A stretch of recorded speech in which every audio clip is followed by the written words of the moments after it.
fam, Alexxa Rains here with another reaction. So today we're going to be watching something special, which I'm super excited about. So we'll be starting our first of four intimate portrait of the Golden Girls. So today we'll be starting with Estelle Getty, which I'm very excited to see. I'm excited to dive more into who she was as a person, on top of the character of Sophia. So as always, if you're looking for full-length reactions to any of my content, you can find that on Patreon, and the link will be in the description below. And if you cannot support us on Patreon, that's completely fine. You can support us directly here on YouTube by liking this video, commenting, subscribing, and joining our membership program. So without any further ado, let's get into our video.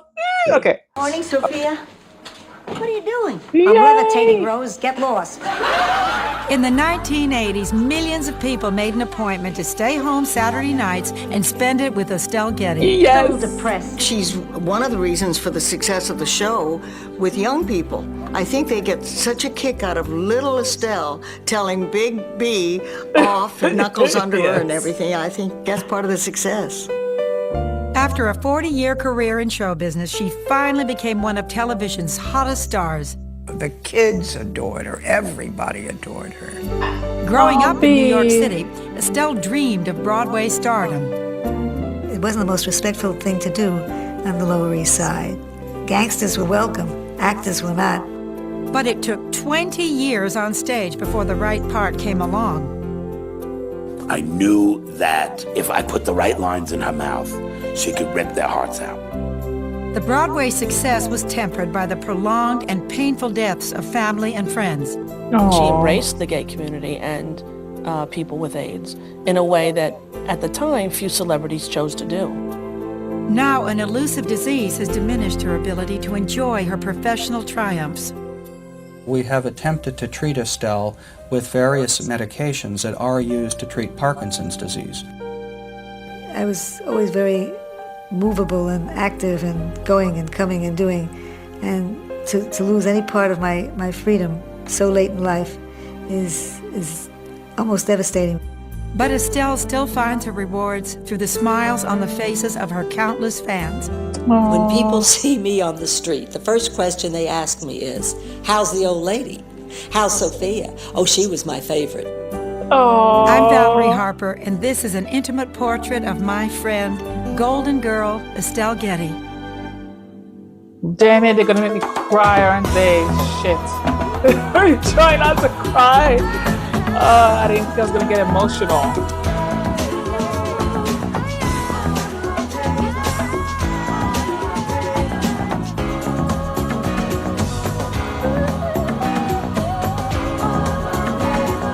This is so 90s, 2000-ish.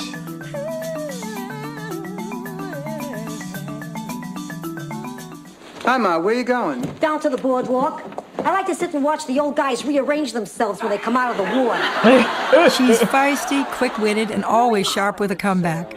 Would you like a ride?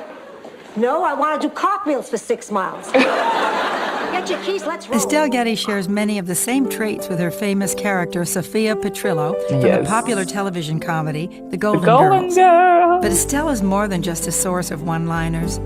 Her affinity for others has proven that her heart is as big as her sense of humor. It's always strange to meet someone that you like a lot before you know them.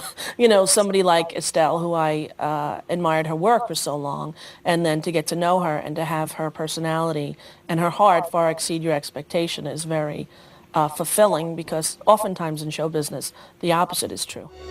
People adore your mother. For me, she's my mom, okay? And she'll always be Estelle Gettelman, Barry Gettelman's mother. And I've always related to her as that way. And no matter what a success, I was also somebody who grounded her in the fact that, no, you're my mom. And all of a sudden she'll smile and say, of course, that's what I am. You're my baby. It's not just that she believed in her dream and made it come true. That happened.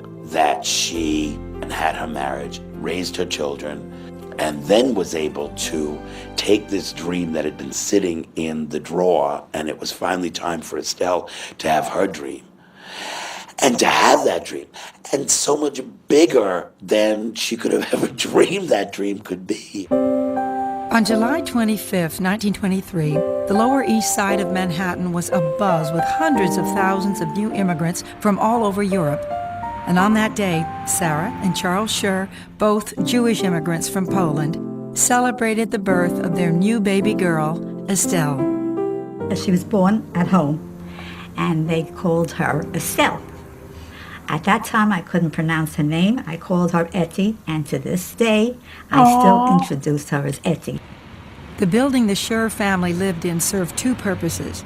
It housed the glass shop, which Estelle's father owned, and the family's apartment, which was located in the back of the store. My father had a store, and his business was putting glass into automobiles or trucks. And he was very respected because having your own business was a very big thing in those days. It showed that you were doing okay. And in back of the store, beautiful. There was a big kitchen where my mother cooked. We came home from school, we did our homework there. We ate our dinner there, and then we had an apartment. We'd go upstairs, and that's where we slept. One luxury Charles Schur afforded his family was frequent trips to the local theater. Every Friday night, after my father's last job, we would all go to the Academy of Music, which is on 14th Street, and we'd see a movie and live entertainment. And they had 5 acts of vaudeville.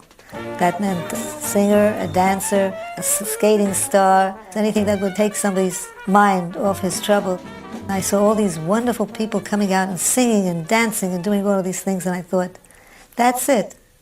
That's where I belong. Aww. Estelle was excited about becoming an actress, but not everyone was thrilled with the idea. My father, I remember once saying, "You're so beautiful, you think you can be an actress?" Which was his way of telling me to forget it.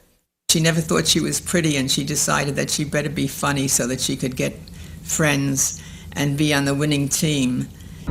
After graduating high school, Estelle continued to live at home with her parents.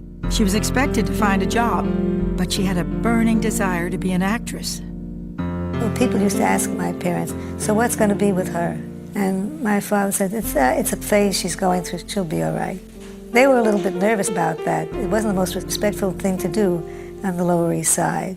Gangsters were welcome. Actors were not. That's crazy. So she compromised. She found secretarial work, which would allow her to leave early to audition for plays. I was an actress, I was a secretary, and I was anything else anybody wanted me to be for money. That was the beginning of the way I was going to lead my life, and that was okay for me. During her 20s, Estelle appeared in small plays throughout New York City. It really bothered my parents a lot. They thought there was something wrong with a girl who would come home from being in Lower New York at 11:30 at night. But I did. By that time, I was already doing plays. In 1949, Estelle was at a party with her theater friends and was taken aback by a man who was able to keep up with her quick wit.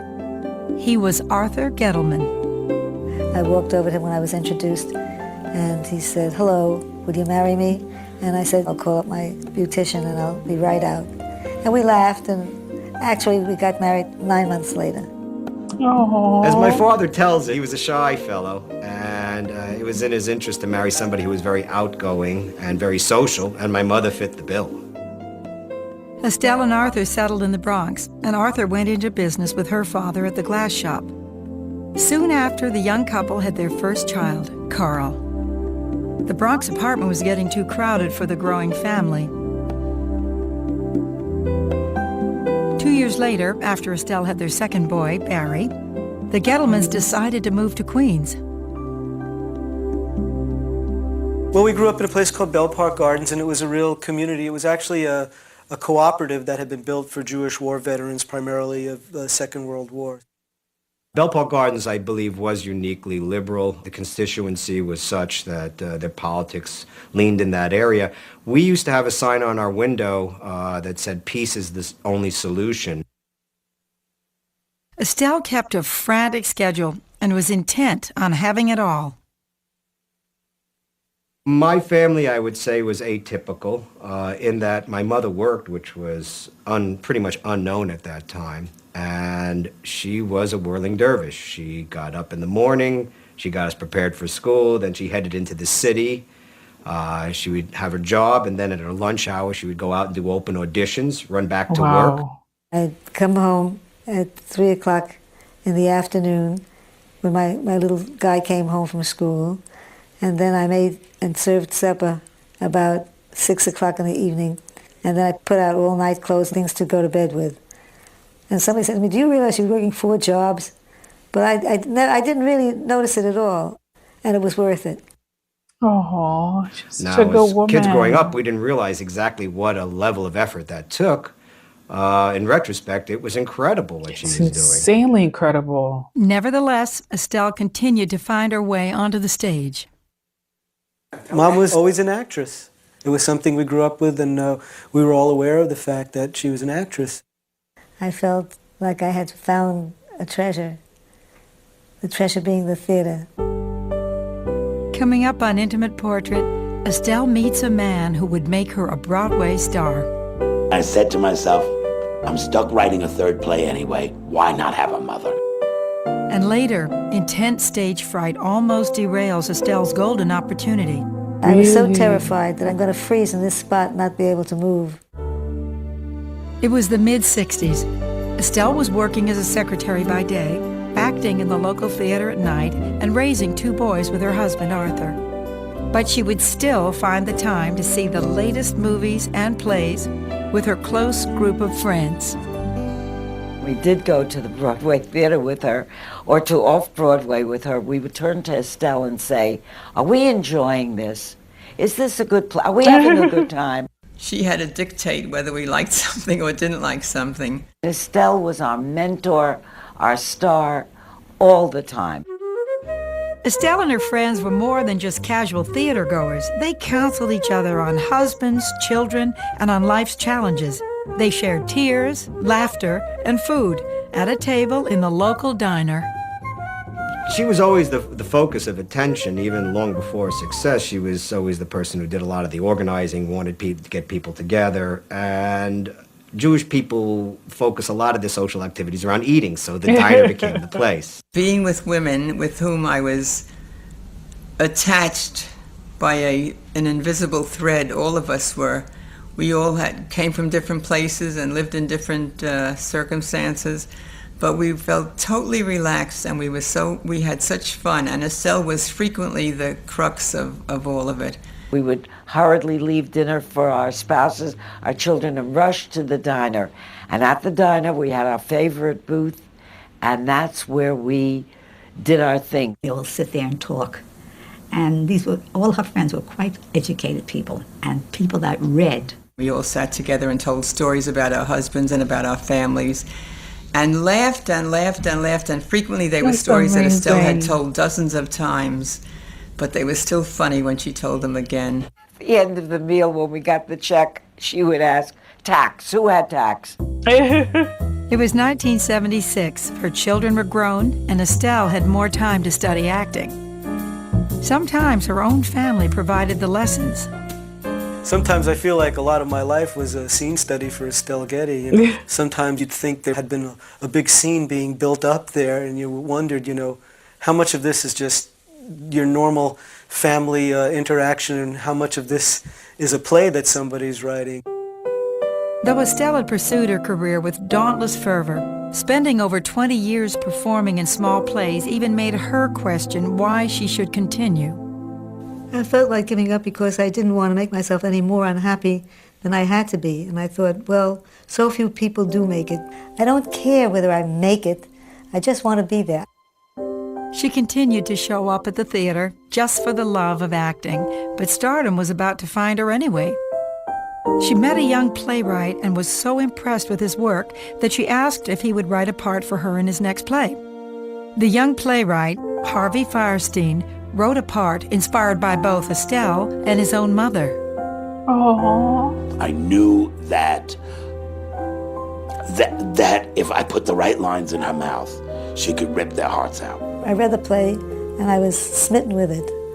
And I asked him to give me a part of the mother. And I said to myself, I'm stuck writing a 3rd play anyway. Why not have a mother?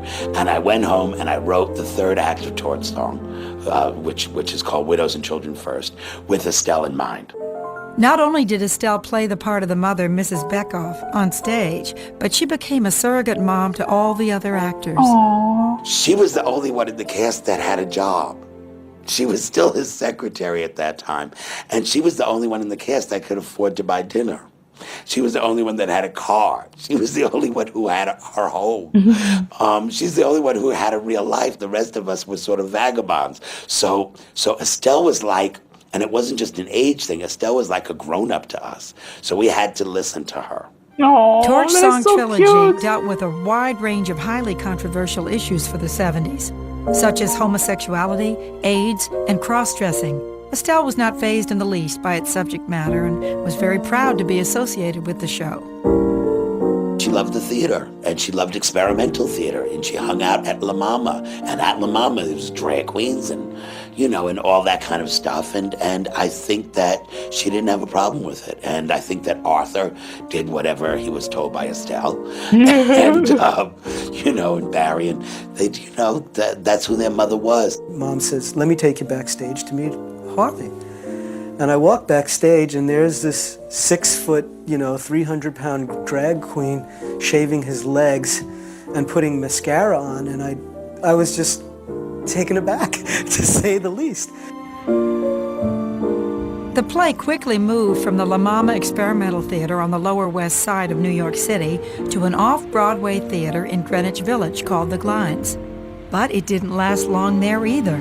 The immense popularity of the play moved it uptown to Broadway. It was the hottest show you could. As a matter of fact, after a while, you couldn't get tickets to it. You had to wait three months to get tickets to Torch Song Trilogy. The experience on Broadway was absolutely overwhelming. It was the pinnacle of success. Her greatest dream was being actualized. And it was even better than her wildest fantasy. That's amazing. It was an amazing performance and an amazing show. And, you know, nowadays plays about people being gay and AIDS and homophobia and the life of alternative lifestyle drag queens. It's almost commonplace. You know, it's on sitcoms now. It's not, but at the time, that was a very profound play to be in. I know that her performance in Torch Song changed a lot of lives. I know that there were gay people who came in with their parents to the theater, barely able to look at each other, and left with their arms around each other. Even though Estelle did not appear until the final act of the play, audiences left the theater night after night talking about her powerful performance. She was in the third act of Torch Song Trilogy, and only the third act. And she would sit backstage and sense what was working, what wasn't. And she'd come on stage in that third act and she'd smoke them. She was great. When that front door opened and that little woman walked in her bright turquoise suit with her oranges from Miami, just arriving from Florida, I don't know how many times I saw her do it, hundreds of times. It ripped my heart out. Threw it on the ground, you could have done a tarantella on my heart. It was a bright little elf that came out on that stage, just full of vinegar. She was really telling him what was what. And she took over, as far as I was concerned. She took over the play. Her performance was really honest, I think, and fair and loving, yet biting, yet mean-spirited yet kind, and it was very, it was full of humanity. You know, it could have been done as one note, that part. Just kind of the snappy, conniving, annoying, but it wasn't. You could see the warmth and the love that she had for him throughout. After years of performing in obscurity, Torch Song Trilogy was allowing Estelle to finally enjoy the fruits of her labor. Mom was going from having been somebody that was enormously talented but obscure in the public eye to somebody who was becoming, at least in the New York theater circles, quite a well-known personality. Coming up on Intimate Portrait, Estelle's Broadway triumphs turned to tragedy by the untimely deaths of her fellow actors. Oh, no. A lot of creative people that she knew and really loved had suffered with this, and it really broke her heart. And later, Estelle finds superstardom in her golden years. Yay! How could anyone think they're going to have a life that went from virtual obscurity to being world famous?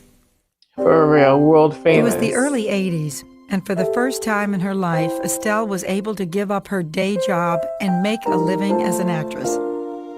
She received a lot of attention starring in Broadway's hit play, Torch Song Trilogy. Famed film director Peter Bogdanovich noticed her work and decided to cast Estelle in a film about a boy with a disfiguring disease called Mask, starring Cher. Yes! Hey, Mom, want to do the windows next? Gramps? She got a part in the movie Mask. And while she didn't say much in the movie, she was incredible. Honey boy! Honey boy! What are you going to do? Try out for the Knicks? Look how tall he's getting, Evelyn. Hey, come on. Fast. Come on, fast, quick. Get the what? Hey, stop, you pull out your back. Exhaust the boy. Yeah. So, show us a new house, huh?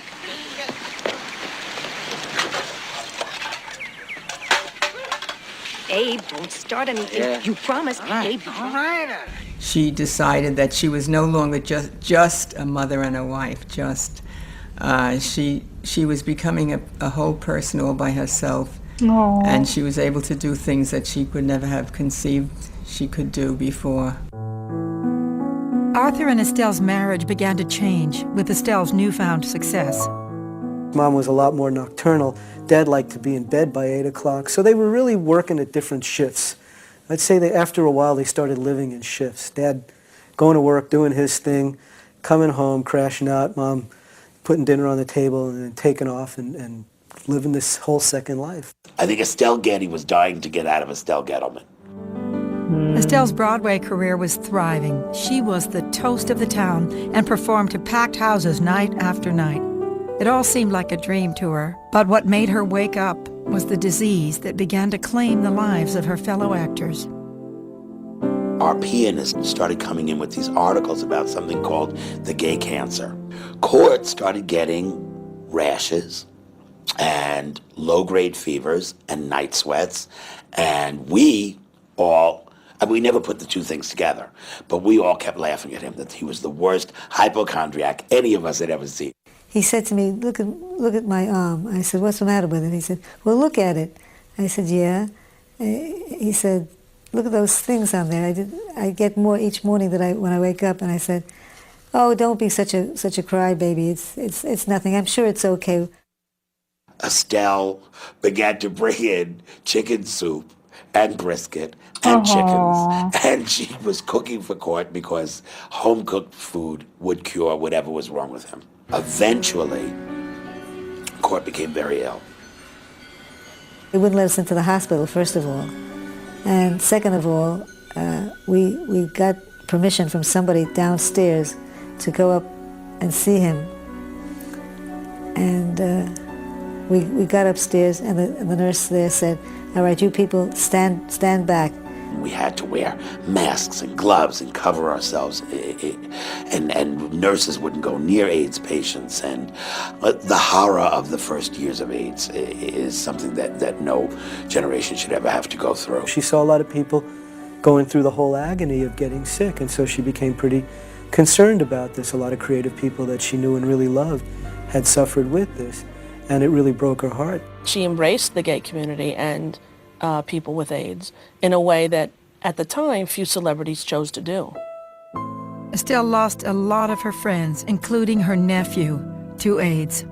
She would use her newfound celebrity to fight this disease. Every single AIDS event that I've ever been to, she's there. No matter what state of health she's in, she is always there. And I think that that's a true testament to her conviction. I don't know why more isn't being done. We've spent enough money on things not nearly so meaningful, but still it goes on. In the mid-'80s, Estelle left the Broadway stage and went on tour with Torch Song Trilogy. Her last stop was Los Angeles, where it became a big hit, and Estelle began to meet many power brokers and Hollywood celebrities. She had been touring for 4 years in Torch Song Trilogy. Oh, I know. And she had come to Los Angeles in Torch Song, and I'd gone to see it. And she'd been so wonderful. And the producers had seen her and thought she was so wonderful because this little pixie came on stage and just took over. Those producers called her in to audition for a television pilot called The Golden Girls. The producers weren't completely convinced that this 61-year-old could play an 81-year-old character. But Estelle would create a role that would be loved by them and all of America. Why am I getting emotional? She's really a phenomenal comedian. She really is, and she's got great timing. And I think she made the most out of that character. Yes, she did. She made that character amazing. In 1984, Estelle was making the rounds of many Hollywood studios trying to find work. The producers of the NBC pilot, The Golden Girls, were interested in casting Estelle in a small part in the show, but weren't convinced that she could play an 81-year-old woman. Imagine a small part. Estelle's managers decided to dress her up to look the part. And they came in with a big bag. I said, "What's that?" They said, "A little something you'll put on before you go to the audition." She sits me down, my manager, and she puts powder on my hair, and she takes out this dress, which is now down to my ankles, and needs 3 belts to keep it up, and little white gloves that they haven't worn in 100 years. And she said, "Now you look like the part." Well, I wouldn't have recognized myself. The character is a little bit like Mom. I think a little bit like my father. Don't tell her this.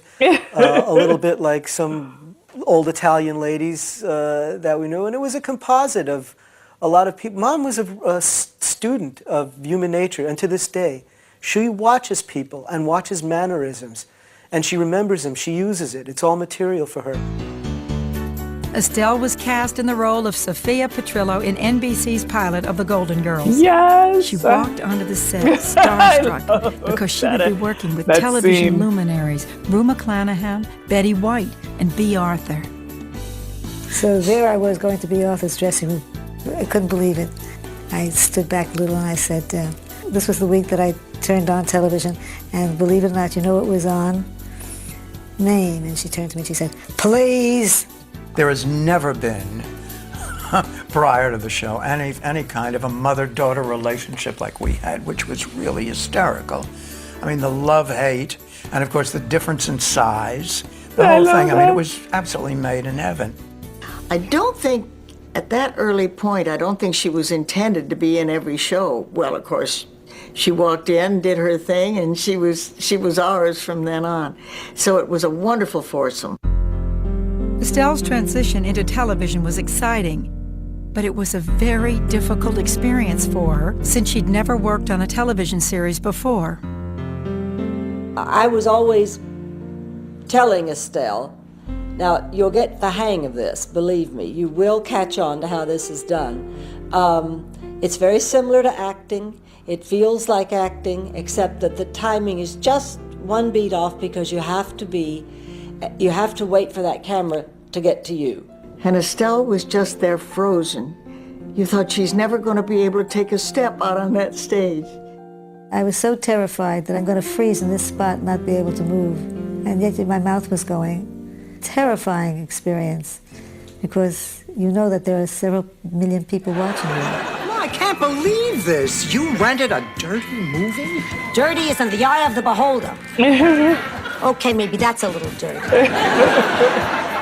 Estelle overcame her fears and not only became a part of a phenomenally successful show, but she also delivered a breakout performance every week. Ma, we did not get a VCR so that you could watch dirty movies. I'm 81. What are you worrying about? You think I'm going to find someone down in the center to do that with? Here's a little woman who's had a stroke, just enough to completely erase her sense of social propriety, so that she can say anything and get by with it. She was brilliant in that role. She's and amazing. The contrast between her and B. Arthur, who's 6'2", towering, and this tiny little twerp of a woman, I think played so well. And the chemistry of that show, that's one of the best sitcoms ever on TV, I think. I've seen so many really wonderful actors, who once they're told it's a comedy they're playing, they turn into God knows what. I mean, they're no longer human beings. You know what I mean? They go mad. And she was able to simply sustain, take her time, and invest in the character that she played. She's one of the reasons for the success of the show with young people. I think they get such a kick out of little Estelle telling Big B off and be knuckles under her, to her and everything. I think that's part of the success. The writers were very good to me. They loved doing things because, first of all, they knew that they could always get a line at the end. They could always get a button. Sophia was probably the smartest and the most sage of anybody there because she'd seen it all. She'd been there, done that. And Rose's naivete, just sometimes she could handle it, but most times she just couldn't. And Rose was such a sitting duck, she couldn't resist popping her off every chance she got. That's so true. Dorothy, I hope you didn't fix breakfast for me. I'm not eating home this morning. Someone's buying me breakfast. Someone? Okay. Quit badgering me. It's Alvin. Alvin from the boardwalk? No, Rose, Alvin from the Chipmunks. It's her delivery, you know. She takes that beat, has that deadpan, and then, you know. She's really a phenomenal comedian. She really is. And she's got great timing. And I think she made the most out of that character. The character Sophia became so popular with audiences that NBC asked Estelle to do double duty and play Sophia on their other hit comedy, Empty Nest. Charlie, no more of your babes in this house. I'm back. She did Empty Nest a lot because they were neighbors, of course, just down the street. So, and every time she'd show up in any context, it was like seeing an old, dear, beloved, welcome friend. I moved back into Shady Pines. Why don't you come down sometime and play doctor? Well, dear, it's nice to see you haven't lost your sense of humor. Oh, but I lost my sense of taste. Nothing. Sophia, you going to be at Shady Pines permanently? At my age, I'm not going to be anywhere permanently. The combination of two hit shows and an unforgettable character in Sophia made Estelle one of the biggest stars in network television. How could anyone think they're going to have a life that went from virtual obscurity to being world famous? The TV was a wonderland. Instead of being exposed to a few thousand people a night, she was being exposed to tens of millions of people at night. And the fan mail and the accolades and all that, these were all unbelievable events. She was able to handle this almost, it appears, overnight stardom.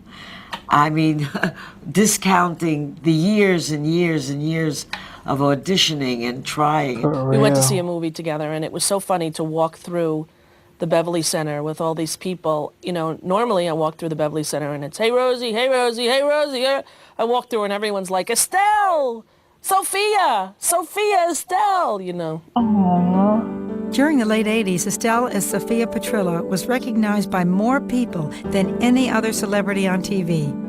She used her immense popularity to bring even more attention and money to the fight against AIDS.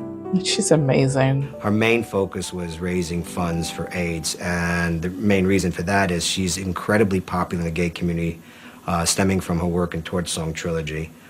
She's always had numerous gay friends, and they're the ones who really put her on top. So when it came time to raise funds for something, she said, you guys, I've lost too many of you, and I will raise funds as best I can, and she did it all the time. Estelle became every gay person's mother. When she walked down the street, gay people grabbed her and kissed her and hugged her, and that's the way she was treated. In some of the gay bars, on the night that we were on, Saturday nights, they'd close down the dancing. When Golden Girls came on, everybody would watch Golden Girls, and the music would start up, and they'd start dancing again, which was lovely, and I'm sure that was all for Estelle. Do you think I should tell Rose and Blanche? Jean is a nice person. She happens to like girls instead of guys. Some people like cats instead of dogs. Frankly, I'd rather live with a lesbian than a cat.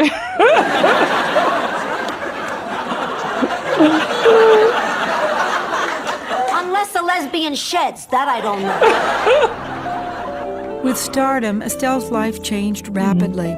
But her husband Arthur didn't like the fast-paced Hollywood lifestyle and didn't want to move to Los Angeles. Estelle and Arthur agreed to live apart, but the two remained married. They're still married, you know, they're still a couple in some sense, even though they lived their lives apart. It was a funny marriage always, in that my mother was pursuing the theater all the time, so they didn't really spend a lot of time together to begin with. So when they asked my mother to move out to the West Coast to pursue a career out there, my father encouraged her to do it, but he had a business to run. I haven't lived with my rabbi in years. No, really, I mean, just because people live together doesn't make it a good marriage. Just because they don't doesn't make it a bad marriage. It was a major decision for her to move to California and leave her whole life as it was. And I don't think she ever regretted it, because of course she was so highly successful, and she and her family would stay in touch, of course. But it's a major adjustment. They always say to me, "How long are you married?" I said, 52 years. You married 52 years. How do you keep a marriage like that going and be exciting and interesting? I said, how the hell should I know? No. In 1988, Estelle was acknowledged by her peers with an Emmy Award for Best Supporting Actress for her portrayal of Sophia. Picture it, California, 1988. This is such a big thrill, and I know that I can't take too much time, but I want to thank the immediate world. But she was even more grateful for the opportunity she had to make millions of people laugh on a weekly basis. If I've done everything to make something easier or more genuine or more caring because of something I said or did, then I'm glad. In 1991, the Golden Girls completed 7 successful seasons when B. Arthur decided to leave the show. I had told all of them that I wanted out. I thought 7 years was enough. The Golden Girls may have become part of television history, but Estelle and America weren't through with Sophia just yet. In 1992, after The Golden Girls finished its run, the producers decided to continue the series without B. Arthur and rename it Golden Palace. Estelle, Rue, and Betty were on their own. Idea was that these 3 ladies, after this protected environment where they all protected each other, had to go out and face the world. They bought this hotel in Miami, and they had to really face life, which they hadn't had to do to that extent in the other format. I think she really had more fun in Golden Palace than she had in Golden Girls. I saw a weight lift off her shoulders when we went into Golden Palace, and I think she truly enjoyed every week of that. Golden Palace couldn't quite seem to find its audience and was canceled after only 1 year. Unfortunately, the writing would fall back on characters that we all knew and that people wanted to see. So pretty soon we were doing Golden Girls in the lobby rather than approach life for these women. In 1993, Estelle finally retired Sophia and a part of television history. Since then, she appeared in a few television and movie roles, but something changed about Estelle. The work began to be more difficult for her. My mother does not have the physicality to enjoy the benefits of a success. She did for a while, and then her mobility was compromised, and it saddens me. Estelle's walk was different. Her speech was slowed up, very slow. Her responses were slow, and her gait was off at times, and there were times when we were talking when she would drift, and we were all extremely concerned. With respect to her difficulties with moving and balance, the most we have been able to say is that she has a disorder of her walking and she has a disorder of her balance, and that it fits a Parkinsonian syndrome. We have attempted to treat Estelle with various medications that are used to treat Parkinson's disease. So at times, people who take these medications may appear to be a little bit confused, or they may have difficulty concentrating or remembering things. I keep hoping they'll get physically better so that I'll be able to do some of the things I want to do. Do I do it? Sometimes I do. Most of the time I don't. And that I've encouraged Estelle to remain as positive as she can and not to withdraw from her friends and not to withdraw from social interactions, but to keep as active as possible on a day-to-day basis. Mom always said, her favorite sound was the sound of human laughter. And I still think for Mom, that's the paramount importance. She's somebody who likes to entertain. If she were to meet you, she wants to entertain you. With the memory lapses and the losses and the diminished capacities, she no longer functions so much as an entertainer as she used to. And she really lived to entertain people. It's hard. I was always very, very movable and active and going and coming and doing. And to lose any part of my freedom so late in life is almost devastating. At 77 years old, Estelle Getty continues to bring smiles to the faces of the people she meets with her wit and charm. She still receives huge amounts of fan mail, and she now realizes what a difference she's made for millions of people by allowing them to forget about their worries for a moment and laugh with their favorite Golden Girl.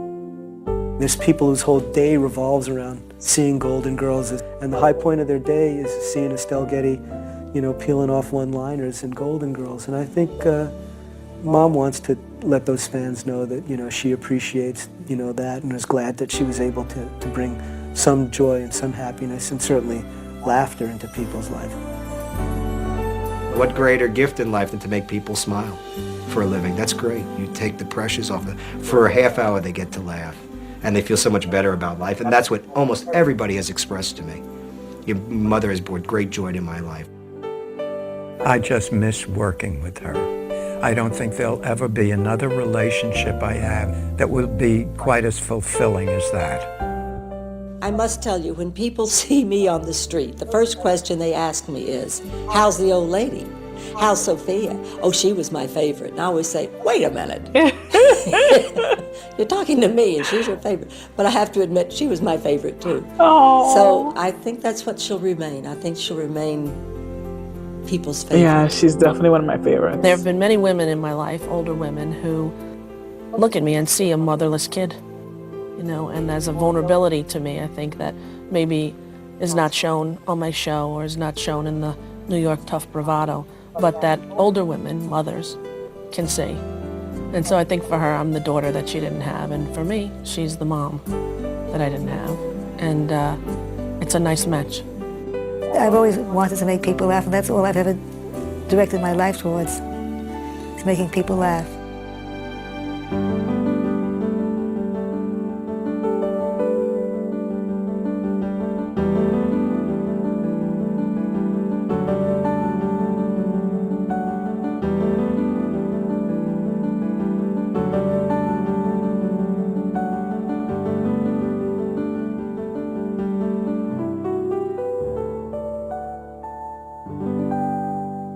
Oh, gosh, that was good.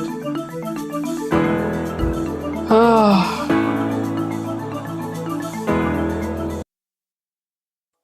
That was so good. That was really, really good. Oh, I really enjoyed this one. All right, guys, I'm still teary-eyed. We just finished watching the intimate portrait of Estelle Getty of the Golden Girls. I love this. I loved hearing more about her, her story, her life, her activism, her impact on various people that I know. For example, Rosie O'Donnell. I didn't even know like they had that kind of mother-daughter relationship. So that was amazing to be able to find. I also loved hearing her kids just speak about her and about who she was as a mom. And that woman was Superwoman. Like she was a mom, an actress, a wife, and also a secretary all in one. Just kind of doing what she had to do for her family, but at the same time, never giving up on her own dreams. That is something that is so commendable and admirable, especially as a woman and as a woman back then on top of that. And just seeing that she was just a girl with a dream that never let go of her dream, and her dream became a reality later in life. And that is also, for me, something that is very positive and something that is very inspiring, because I'm living my dream in my 30s, which is, doing this YouTube thing. It's something that I've always wanted to do. I enjoy making people happy and entertaining people in my own way. And I'm now able to do that from, the comfort of my home and doing it and, posting those videos for you guys. And it's just made me so much more of a happier person with this journey. So I kind of identify with her in this particular aspect. And just seeing how much her light made a difference for so many people, including me, because she's like, her character of Sophia is everything, makes me laugh, especially in like the most inopportune times. But like from time to time, I will just remember one of her zingers and it just makes me laugh. And that's the power that Estelle had through the character of Sophia. So I loved everything about this, and I can't wait to watch the other girls because I will be going through all four of them in total. So I'm excited to kind of see what we find out about all the other actresses. But thank you so much for suggesting it. I'm really happy that I got to watch this, and I can't wait to see what the next one brings. So again, thank you for joining. If you enjoyed this particular reaction, don't forget to like, comment, and subscribe. And I'll see you guys on the next one. Mwah! Bye for now.